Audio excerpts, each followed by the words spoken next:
Някога много отдавна в древния град Йерусалим живял един човек на име Симон. Най-добре първо да ви го покаже. Ще почакаме малко пред вратите на града. Той със сигурност ще мине от тук. Не е този. И този не е. Ето го. Това е Симон. Но какво прави? Защо се държи така странно и се крие от хората? Добре, да започнем тази история от начало. Симон бил много богат и уважаван човек. Той живеел в голяма къща и често канел познати и непознати на богати трапези с музика и танци. Един ден в дома на Симон се подготвили за голямо празненство. Всички видни жители на Йерусалим били поканени на рождения му ден от тях. Тържеството трябвало да бъде на висота и слугите тичали през глава, за да изпълнят безбройните нареждания на господаря си. По едно време един от тях се приближил до Симон и му казал: „Господарю, пред къщата стои един странник. Иска да говори с вас.“ Симон се показал зад високия зид и видял пред портата да стои човек, облечен в дрипи и с изранена крака.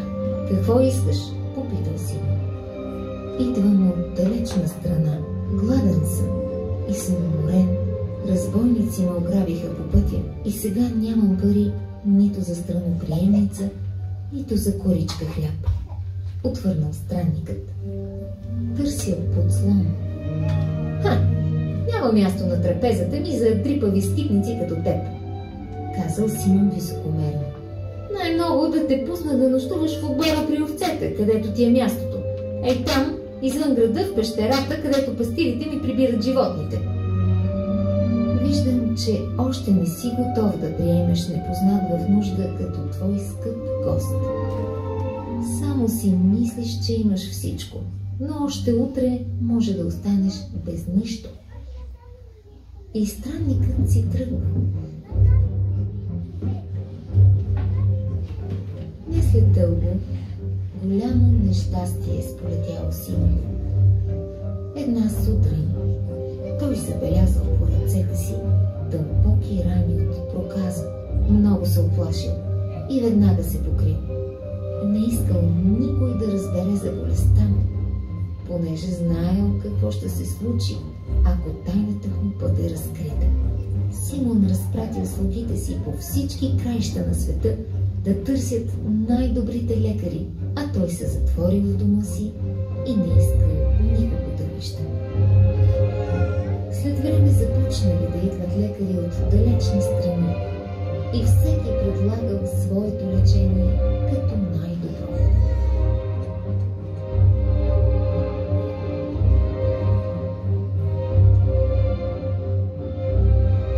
Един наредил да се правят компреси.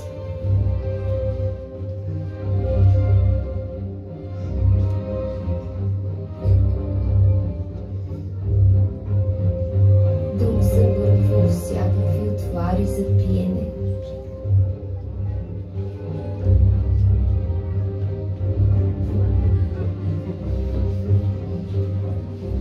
Трети искал веднага да се отреже долната плът. Нищо не помагало. Симон пръснал всичкото си богатство, но лек за болестта си така и не намерил. Междувременно всички в града научили за злощастната му съдба. Щом вестта стигнала и до първосвещеника, той заповядал, както е според еврейския закон, болният от проказа веднага да напусне града, да се отдели и да живее сам, иначе го грозява смъртна присъда.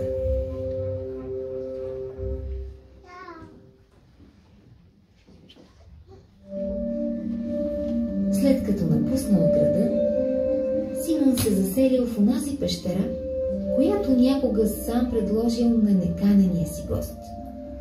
Сега тя станала негов дом. Хранил се с корени и плодове, които откривал сред бурени и тръни, а единствените му приятели били птиците и дивите зверове. В такива моменти отново си спомнял за непознатия странник пред портите на огромната му къща. Случва се онова, което ми предрече онзи непознат чудак. Не биваше да го отпращам. Навлякох си беда. Ето ни отново пред вратите на Йерусалим. Виждате ли колко много хора отиват към града? Римският император е издал заповед да се преброи населението и затова всеки трябва да се върне в родния си град и да се запише. Симон видял в далечината, че по пътя към града има стълпотворение от хора и решил да разбере какво се случва. Изчакал да се мръкне и застанал зад един храст до пътя, да макар и отдалече да зърне човешко същество. Но по пътя все по-рядко минавали хора, нощта се спускала. Съвсем скоро градът се напълнил и в къщите и страноприемниците вече нямало места. И когато вече се стъмнил напълни, Симон тръгнал да се прибира. Тогава в далечината той съзрял силуетите на двама души. Това били мъж и жена, които се приближавали към него, и непознатият му заговорил. Простете, господине, търсим къде да се подслоним. Всички страноприемници са пълни, а нощта е студена. Помогнете ни, моля ви, жена ми всеки момент ще роди. Симон гледал към непознатия и не можел и дума да продума. Толкова отдавна не бил виждал очите на друг човек. Не след дълго той ги завел до своята пещера и се погрижил да имат всичко необходимо за през нощта. Симон не искал да остане при тях, защото знаел, че болестта му носи опасност за другите, а и се срамувал да го видят на света. Той излязъл навън и се приготвил да прекара една мразовита нощ. Но на сърцето му било някак радостно и леко. Искало му се да запее, без да знае защо. Нощта напреднала, станало студено, той се сгушил в дрехите си и заспа дълбоко. По едно време, в съня си, Симон започнал да чува прекрасни песнопения. Многохиляден хор пеел и славел Бога и сякаш небесата се били отворили. От всякъде строяла светлина, а цялото небе било изпълнено с ангели. От някъде се чувала радостната песен на овчари. След това сънят му се променил, цялата великолепна хармония се събрала в един глас, плачът на новородено, който достигал съвсем отчетливо до ушите на Симон. Той се събудил, отворил очи и видял необикновена звезда да свети над него и да огрява входа на пещерата. Отвътре проплакало пепе. Симон веднага се завтекал натам и видял майката кротко да държи своята рожба.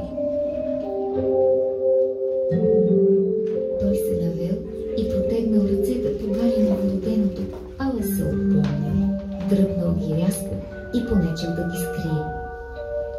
Но какво се бе случило? По ръцете му нямало и помен от болестта. Раните били заздравели.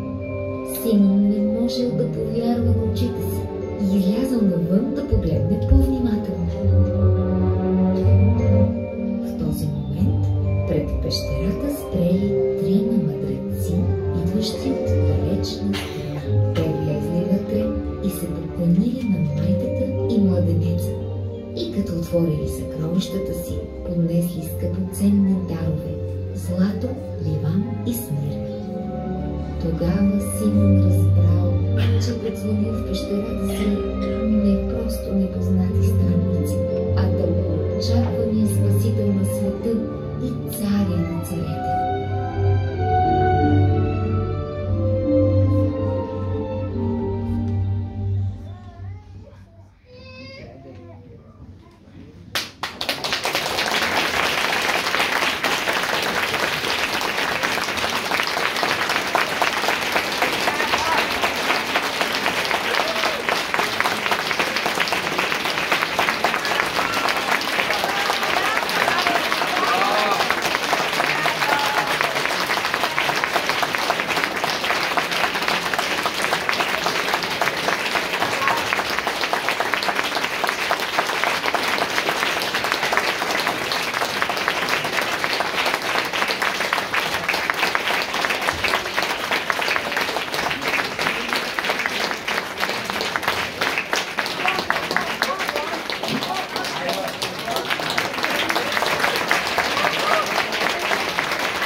Продължаваме по програма.